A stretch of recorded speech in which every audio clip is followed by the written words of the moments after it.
নায়ক সালমান শাহকে ডাক্তাররা মৃত ঘোষণা করার পর তড়িঘড়ি করে শুরু হয় পোস্টমর্টেম, অথচ তখনও জীবিত ছিলেন নায়ক। মূলত চেতনা নাশকের ইনজেকশন দেওয়ায় সালমান শাহ অজ্ঞান হয়েছিলেন। লাখ লাখ টাকা ঘুষ নিয়ে প্রাণ থাকা অবস্থাতেই সালমানের ময়নাতদন্তের নির্দেশ দেয় ডাক্তাররা। সে সময় ময়নাতদন্তকারী ডোম ছিলেন রমেশ। পরবর্তীতে এই রমেশ ইসলাম ধর্ম গ্রহণ করেন।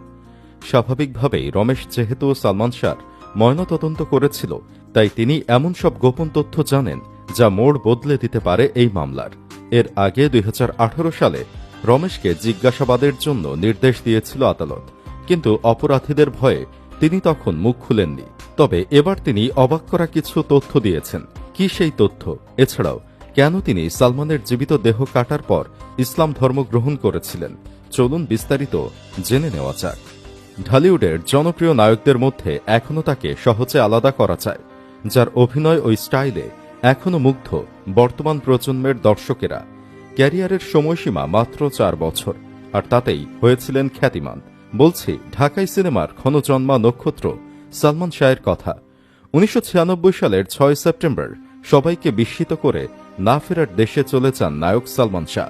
সালমান শাহের মৃত্যুকে দীর্ঘদিন ধরে অপমৃত্যু বললেও গত সোমবার 29 বছর পরে হত্যা মামলা করার নির্দেশ দিয়েছেন আদালত। সেই মামলায় 11 জন আসামি রয়েছে। তাদের মধ্যে আছেন সালমান শাহর স্ত্রী সামিরা, সামিরার পরকীয়া প্রেমিক খলনায়ক ডন, আরও আছেন সামিরার মা লুসি ও লুসির পরকীয়া প্রেমিক পরিচালক আজিজ মোহাম্মদ। আদালতে তাদের দেশ ত্যাগে নিষেধাজ্ঞা জারি করা হয়েছে। দীর্ঘ এই সময় ধরে ছেলেকে শেষ করার বিচার চাওয়া সালমান শাহর মা নীলা চৌধুরী যেন এবার একটু স্বস্তির নিঃশ্বাস ফেললেন। ন্যায় বিচার পেতে যাচ্ছেন তিনি। মৃত্যুর এত বছর পরও দর্শক হৃদয়ে আজও বেঁচে আছেন ঢালিউডের হার্ট থ্রোব নায়ক সালমান শাহ। সালমান শাহর মৃত্যুর প্রায় 29 বছর কেটে গেছে। এতদিন পরও ডোম রমেশের চোখ বন্ধ করলে ভেসে ওঠে ঢাকা মেডিকেল কলেজ হাসপাতালের নিস্তব্ধ ঘরে শুয়ে থাকা নায়ক সালমান শাহর মরদেহ। কেউ বিশ্বাসই করতে পারছে না তাদের প্রিয় নায়ক আর নেই। হাসপাতাল মর্গের সেই সময়ের তরুণ ডোম রমেশও বিশ্বাস করতে পারছিলেন না তারও প্রিয় নায়ক সালমান শাহ মারা গেছেন। তিনি বিশ্বাস করতে পারছিলেন না প্রিয় নায়কের দেহটা আবার তাকেই ময়নাতদন্ত করতে হবে। 29 বছর আগে সালমান শাহকে আনা হয় ঢামেকের মর্গে। ময়নাতদন্তের সময় ডোম ছিলেন ঢামেক হাসপাতালের সরকারি কর্মচারী রমেশ চন্দ্র। পরে তিনি ইসলাম ধর্ম গ্রহণ করেন, নাম রাখা হয় সেকেন্দার। সম্প্রতি এই রমেশ সেকেন্দার দেশের একটি গণমাধ্যমকে বলেন, শুনেছি প্রয়াত চিত্রনায়ক সালমান শাহর মৃত্যুর বিষয়ে আবারও লেখালেখি হচ্ছে। আমরা তো অত কিছু বুঝি না, তবে শুনেছি এবার পরিবার মামলার অনুমতি পেয়েছে। তিনি বলেন, চিত্রনায়ক সালমান শাহর ভক্ত ছিল এদেশের লাখ লাখ মানুষ, এতে কোনো সন্দেহ নেই। এদের মতো সে সময় আমিও ছিলাম একজন। হঠাৎ শুনতে পেলাম সালমান শাহ মারা গেছেন, তাকে আনা হচ্ছে মর্গে। হয়তো সেদিন বন্ধের দিন ছিল, মানে সরকারি ছুটি শুক্রবার। নিয়ম অনুযায়ী পুলিশ সালমান শাহকে নিয়ে এলো মর্গে। সে সময় মর্গে হাজার হাজার মানুষের ভিড়। এদের মধ্যে ছিলেন চলচ্চিত্রের তখনকার নামিদামি নায়ক নায়িকা সহ শোবিজ জগতের প্রায় সব মানুষজন। মর্গের সামনে হাজার হাজার মানুষ, সবাই অঝরে কাঁদছে তাদের প্রিয় নায়ক সালমান শাহের জন্য। কেউ যেন তখনকার তুখোড় জনপ্রিয় সালমান শাহর মৃত্যুর বিষয়টি মেনে নিতে পারছে না। তিনি আরও বলেন, তখন ঢাকা মেডিকেল কলেজ মর্গ এত আধুনিক ছিল না। পুরাতন মর্গে সালমান শাহকে নেওয়া হলো। চিকিৎসকের নির্দেশে ময়নাতদন্ত সম্পূর্ণ করি আমি। আমার প্রিয় নায়কের বুকে আমি নিজেই ছুরি চালাই, এটা আমিও মানতে পারিনি। ফরেনসিক চিকিৎসকের নির্দেশে ময়নাতদন্তের সময় সবকিছুই করতে হয়। তখন সালমান শাহ জীবিত ছিল, এটা রমেশ টের পেয়েছে কিনা এ বিষয়ে সে পাবলিকলি মুখ খুলতে রাজি হয়নি। রমেশ জানিয়েছেন এ বিষয়ে তিনি আদালতে কথা বলবেন। অবসরে যাওয়া এই ডোম বলেন, 35 বছর চাকরি শেষে বর্তমানে অবসর জীবন কাটাচ্ছি। হাজার হাজার ময়নাতদন্ত করেছি, কিন্তু সালমানের গায়ে হাত দেওয়ার স্মৃতি ভোলার নয়। ময়নাতদন্তের ঘরে ডোমদের প্রধান কাজ হল ফরেনসিক ডাক্তারদের সহকারী হিসেবে ময়নাতদন্তের জন্য দেহ প্রস্তুত করা এবং তা পরীক্ষা নিরীক্ষার পর সেলাই করা। তাদের দায়িত্বের মধ্যে রয়েছে দেহ পরিষ্কার করা, কাটাছেঁড়া করা এবং পরীক্ষার জন্য প্রয়োজনীয় অঙ্গ প্রত্যঙ্গ বের করা। এছাড়া তারা কাটাছেঁড়ার পর সেলাই করে স্বজনদের কাছে হস্তান্তর করেন। রমেশ জানান, অবসরে যাবার পর তিনি তার করা এসব কাটাছেঁড়া ভুলতে পারতেন না। সবসময় তাকে তাড়া করত এসব স্মৃতি। এজন্য তিনি ইসলাম ধর্ম গ্রহণ করে নামাজ কালামের মাধ্যমে এসব ভুলার চেষ্টা করছেন। 2018 সালেও চিত্রনায়ক সালমান শাহর মৃত্যু রহস্য উদ্ঘাটনে আদালত পুলিশকে জিজ্ঞাসাবাদের অনুমতি দেয়। এই খবর শুনে হতবাক হন সালমানের ময়নাতদন্ত কার্যক্রমে অংশগ্রহণকারী তৎকালীন মর্চুয়ারি অ্যাসিস্ট্যান্ট ডোম রমেশ চন্দ্র। তখন তাকে এ বিষয়টি জানালে তিনি হতবাক হয়ে বলেন, কি, আমাকে জিজ্ঞাসাবাদ করা হবে? আমি কি বলবো?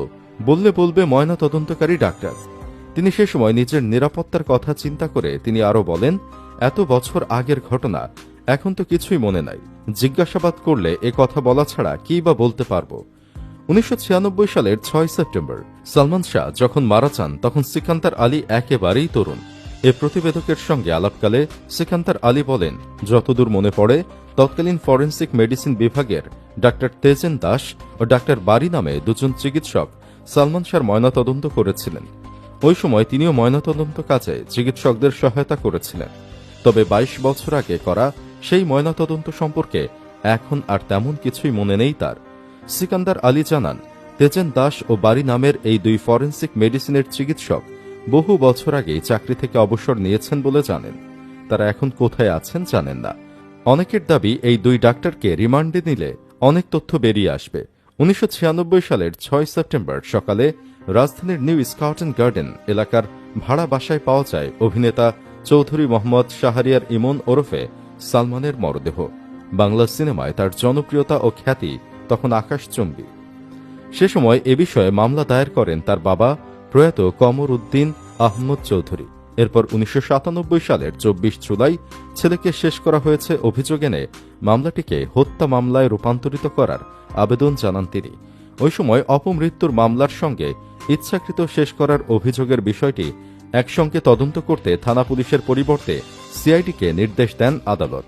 এর মাঝে কয়েক দফা তদন্তে সালমানের মৃত্যুকে অপমৃত্যু উল্লেখ করে তদন্ত প্রতিবেদন দেওয়া হয়, তবে তা বরাবরই নাকচ করেছেন সালমানের মা নীলা চৌধুরী। এ অবস্থায় 2016 সালের শেষ দিকে পুলিশ ব্যুরো অফ ইনভেস্টিগেশনকে নতুন করে এ মামলার তদন্তভার দেওয়া হয়। 2020 সালের 24 ফেব্রুয়ারি সংবাদ সম্মেলন করে পিবিআইও জানায় সালমানের অপমৃত্যু ছিল। 2021 সালের 25 ফেব্রুয়ারি 600 পৃষ্ঠার তদন্ত প্রতিবেদন আদালতে জমা দেন পিবিআইয়ের পুলিশ পরিদর্শক সিরাজুল ইসলাম। সেই প্রতিবেদনের বিরুদ্ধে নারাজি আবেদন করেন সালমান শাহের মা নীলা চৌধুরীর আইনজীবী ফারুক আহমদ। 2021 সালের 31 অক্টোবর সেই আবেদন খারিজ করে দেন ঢাকার মেট্রোপলিটন ম্যাজিস্ট্রেট মামুনুর রশিদ। এরপর সেই আদেশের বিরুদ্ধে রিভিশন মামলা করেন নীলা চৌধুরী। গত 20 অক্টোবর ঢাকার 6ষ্ঠ অতিরিক্ত মহানগর দায়রা জজ মোহাম্মদ জান্নাতুল ফেরদৌস ইবনে হক এই আবেদন মঞ্জুর করেন এবং সালমান শাহের মৃত্যুর ঘটনায় রমনা থানার ভারপ্রাপ্ত কর্মকর্তাকে নতুন করে মামলা গ্রহণ ও তদন্ত করে প্রতিবেদন দাখিলের নির্দেশ দেন। আদালতের আদেশের পর সেদিন রাতে সালমান শাহের মা নীলা চৌধুরীর পক্ষে তার ভাই মোহাম্মদ আলমগীর কুমকুম রমনা মডেল থানায় মামলা দায়ের করেন। এতে সালমান শাহের সাবেক স্ত্রী সামিরা হক সহ মোট 11 জনকে আসামি করা হয়। সুপ্রিয় দর্শক, আপনি কি চান সামিরা সহ দোষীদের যেন ফাঁসি হোক? কমেন্ট বক্সে জানিয়ে দিন আপনার মতামত। ভিডিও ভালো লাগলে লাইক দিন এবং শেয়ার করুন। পরবর্তী আপডেটের জন্য আমাদের সাথেই থাকুন।